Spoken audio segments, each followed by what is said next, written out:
Hello friends. आज हम computer awareness part 19 पढ़ेंगे, जो आपके बैंक एंड इंश्योरेंस एग्जाम में आपको मदद करेगा। तो आइए शुरू करते हैं। Part 19 computer awareness. Programs such as Mozilla Programs such as Mozilla Firefox that serves as navigable windows into the web are called। जो navigable विंडोज की तरह काम करती है, जैसे कि मोजिला है, ये सब प्रोग्राम्स को हम क्या कहते हैं? ये वेब ब्राउजर होता है। वेब ब्राउजर क्या? जिसपे आप लिखते हैं google.com, www.google.com, जो आपको वेब पेज शो करता है, वो किन प्रोग्राम्स के ऊपर चलता है? वो वेब ब्राउजर्स के ऊपर चलता है। वेब ब्राउजर जैसे Mozilla, Firefox, Google Chrome, next के, ऐसे करके बहुत सारे वेब ब्राउजर है। पॉपुलर आपका क्रोम है, मोजिला फायरफॉक्स है, ये सब आपके पॉपुलर है, पॉपुलर वेब ब्राउजर्स हैं। Next question, what is the main difference between the main frame and the super computer? Main frame और सुपर कंप्यूटर में क्या डिफरेंस है? मेन डिफरेंस क्या है? सुपर कंप्यूटर किस चीज पे फोकस करता है आपका, कि वो कितना फास्ट आपका प्रोग्राम को एग्जीक्यूट कर सकता है। Super computer very fastly execute your program. जरूरी नहीं है उसके पास बहुत सारे प्रोग्राम हो, उसके पास कम प्रोग्राम्स होंगे, लेकिन वो बहुत ही फास्ट आपका काम करेगा। आपका काम फास्टली एग्जीक्यूट होगा, मतलब वो रियल टाइम सिचुएशंस में भी काम करता है। ठीक है। जबकि mainframe computers uses its power to execute as many programs concurrently. एक साथ वो कितने प्रोग्राम्स को एग्जीक्यूट कर सकता है, वो मेन फ्रेम कंप्यूटर होता है। मेन फ्रेम कंप्यूटर का एग्जांपल, मेन फ्रेम आपका यूज होता है बैंकिंग सेक्टर में। सुपर कंप्यूटर आपका यूज होता है जैसे कि रॉकेट वगैरह का जब भी काम होता है, जैसे मून मून पे जाता है रॉकेट या सैटेलाइट या आपका जो भी है, ये सब में सुपर कंप्यूटर काम आता है। Next, after a picture has been taken with a digital camera and processed appropriately, the actual print of the picture is considered. देखिए, आपने एक पिक्चर खींची डिजिटल कैमरा से, या आपने फोन से आपने एक पिक्चर खींची, ठीक है, उसे प्रोसेस किया जैसे करना होता है, और उसके बाद मतलब आपने सिंपल एक पिक ली, फिर उसके बाद आपको वो बहुत अच्छी लगी, आपने उसका प्रिंट आउट ले लिया। तो उस वो जो आपने प्रिंट आउट लिया उसको क्या कहेंगे? एक्चुअली वो होगा आपका आउटपुट। वो होगा आपका आउटपुट। इन कंप्यूटर टर्मिनोलॉजी, इंफॉर्मेशन का मतलब क्या होता है? Data in a more useful form. CD read writable, CDRW, इसमें क्या क्या कर सकते हैं? रीड कर सकते हैं, राइट कर सकते हैं, और री राइट कर सकते हैं इंफॉर्मेशन को। OSI मॉडल होता है हमारा, उसमें एक्चुअल ट्रांसमिशन कहाँ होता है डाटा का? किस लेयर में होता है? हमारा फिजिकल लेयर में होता है। What kind of server converts IP address to domain names? हमारे आईपी एड्रेसेस को, क्योंकि हमारा जो वेबसाइट का एड्रेस होता है वो, जैसे एमटीएनएल का आईपी एड्रेस है 192.168.1.1, ऐसे करके आईपी एड्रेस होते हैं। इसको मतलब हम जो रीड कर सके, mtnl.in या जो भी उस साइट का नाम है, उसको इस किस कौन सा सर्वर कन्वर्ट करता है? वो होता है DNS server, domain name server. What is a modulation demodulator? What is a modulator demodulator? That is connected to a circuit board और मदरबोर्ड। वो कौन सा मॉड्यूलेटर या डीमॉड्यूलेटर होता है जो कि मदरबोर्ड पे या सर्किट बोर्ड पे कनेक्टेड होता है? वो होता है internal modem. Next, which of the following is a network in which computers are located physically close together, often in a single building? एक ही बिल्डिंग में क्या होता है? लैन। लैन ये क्या है? Local area network. The focus of the first phase of the system development life cycle. देखिए, system development life cycle होती है, उसमें मतलब स्टेजेस होती है ये, कि इन स्टेजेस को फॉलो करके एक सॉफ्टवेयर बनाना है। तो इसमें डाटा गैदरिंग होता है, फिर डिजाइन होता है, डेवलपमेंट होता है, टेस्टिंग होता है, मेंटेनेंस होता है, ऐसे करके SDLC या सिस्टम डेवलपमेंट लाइफ साइकिल होती है। तो फर्स्ट फेज क्या हुआ? मतलब आपको क्या चाहिए?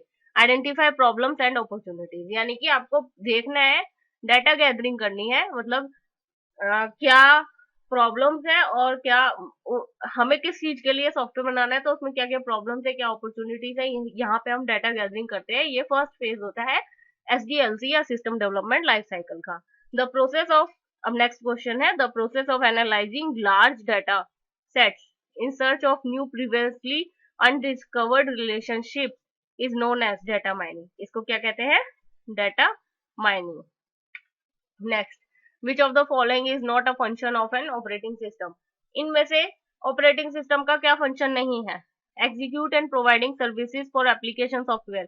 हमारे एप्लीकेशन सॉफ्टवेयर वो होते हैं, ये यूजफुल एप्लीकेशन होती है, मतलब जैसे आप MS ऑफिस डालते हैं तो आप नोटपैड, आप MS ऑफिस डालते हैं तो आप पेंट खोलते हैं, उसमें आप वर्ड खोलते हैं, पावर पॉइंट खोलते हैं, यानी कि हमारी यूजफुल एप्लीकेशन होती है। तो इसको एग्जीक्यूट और प्रोवाइड करता है सर्विसेज, हाँ इनको एग्जीक्यूट करता है और सर्विसेज प्रोवाइड करता है ये एप्लीकेशन सॉफ्टवेयर को, जबकि ये खुद सिस्टम सॉफ्टवेयर होता है, ऑपरेटिंग सिस्टम सिस्टम सॉफ्टवेयर होता है। मैनेजिंग द कंप्यूटर रिसोर्सेज, ये आप याद कर लीजिए, ऑपरेटिंग सिस्टम ये 3 काम करता है, बहुत इंपॉर्टेंट है ऑपरेटिंग सिस्टम, और ये 3 काम करता है, और भी काम करता है, ये 3 काम करता है, एग्जीक्यूट करता है, प्रोवाइड करता है सर्विसेज एप्लीकेशन सॉफ्टवेयर के लिए, मैनेज करता है कंप्यूटर रिसोर्सेज को, और एस्टेब्लिशिंग अ यूजर इंटरफेस ये भी करता है। फॉर्मेटिंग अ वर्ड डॉक्यूमेंट नहीं, ये एप्लीकेशन सॉफ्टवेयर का काम है, ये इस सॉफ्टवेयर का काम है। एप्लीकेशन सॉफ्टवेयर का क्या काम है? फॉर्मेट करता है आपके वर्ड डॉक्यूमेंट को।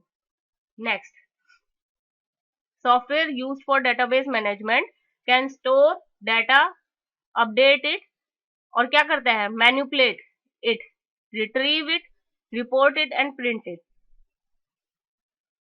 ठीक है। Next question, what are the 3 fundamental characteristics that make a computer useful. वो कौन से 3 फंडामेंटल कैरेक्टरिस्टिक्स हैं जिससे आपका कंप्यूटर यूजफुल हो जाता है? स्पीड है, आपको फास्ट चाहिए होता है अपना काम। रिलायबिलिटी, बहुत रिलायबल होता है कंप्यूटर, और उसकी स्टोरेज कैपेसिटी भी ज्यादा होती है। देखिए, सॉफ्टवेयर मैनेजमेंट, जो सॉफ्टवेयर यूज होते हैं डेटाबेस मैनेजमेंट के लिए, यानी कि आपके डाटा को स्टोर करने के लिए, वो सॉफ्टवेयर से आप क्या क्या कर सकते हैं? आप स्टोर कर सकते हैं डाटा को, उसके अंदर स्टोर डाटा होता है ना। आपने जैसे जीमेल में अकाउंट बनाया, तो आपका गूगल के पास डाटा स्टोर हो जाएगा कि आपके नाम से ये आईडी है, ये पासवर्ड है, और भी अदर इंफॉर्मेशन जो भी आपने उसमें डाली होगी। ठीक है। तो वो उसके बाद जो गूगल के पास अपना सॉफ्टवेयर है, उसके पास ये आपकी नाम, आईडी और पासवर्ड ये सब आ गया है, तो वो क्या कर पा रहा है? स्टोर कर रहा है आपका डाटा। आपने पासवर्ड चेंज कर दिया, अपडेट कर पा रहा है, मैनिपुलेट कर पा रहा है आपके डाटा पे, जो भी आप एडिट करेंगे या कुछ भी करेंगे। रिट्रीव कर पा रहे हैं आप डाटा को, जब भी आप अपना आईडी और पासवर्ड डालेंगे तो आपका जीमेल अकाउंट खुल जाता है। रिपोर्टेड एंड प्रिंटेड, आप प्रिंट भी कर पाते हैं। Next, what is the standard query language supported by most DBMS। ज्यादातर डेटाबेस मैनेजमेंट सॉफ्टवेयर सिस्टम्स में कौन सी लैंग्वेज मोस्ट सपोर्टेड है? वो है स्ट्रक्चर्ड क्वेरी लैंग्वेज या SQL। उसको हम लोग SQL भी बोलते हैं और SQL भी बोलते हैं, structured query language. Next, the letter and number of the intersecting columns and rows. देखिए, ये आपका एक्सेल शीट है। अब वो बोल रहा है the letter and the number of intersecting column and row. जैसे यहाँ कॉलम का नाम होता है या रो का नाम होता है, इन सब, ये इस पर्टिकुलर सेल को क्या मतलब किस चीज से रिप्रेजेंट करेंगे? वो होता है उसका सेल एड्रेस, जिसमें कॉलम का नंबर होता है और रो का नंबर होता है। अगर आपको ऑनलाइन टेस्ट देना है तो आप sourcecodehub.com पर जाके ऑनलाइन टेस्ट दे सकते हैं। आप किसी और साइट से भी ऑनलाइन टेस्ट दे सकते हैं। कंप्यूटर अवेयरनेस का मोटिव एक ही होना चाहिए कि आपको ज्यादा से ज्यादा क्वेश्चंस आप अपने प्रिपेयर करने हैं। आप कंप्यूटर अवेयरनेस पे जाइए, यहाँ किसी भी पार्ट पर क्लिक करके नाम और ईमेल एड्रेस डाल के आप टेस्ट दे सकते हैं।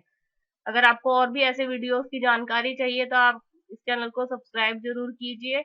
अगर आप टेस्ट देना चाहते हैं तो मैं नीचे लिंक दे दूंगी, आप उस पर क्लिक करके डायरेक्ट टेस्ट पेज पे जा सकते हैं। Your success is our aim. Thanks for watching this video. Bye bye.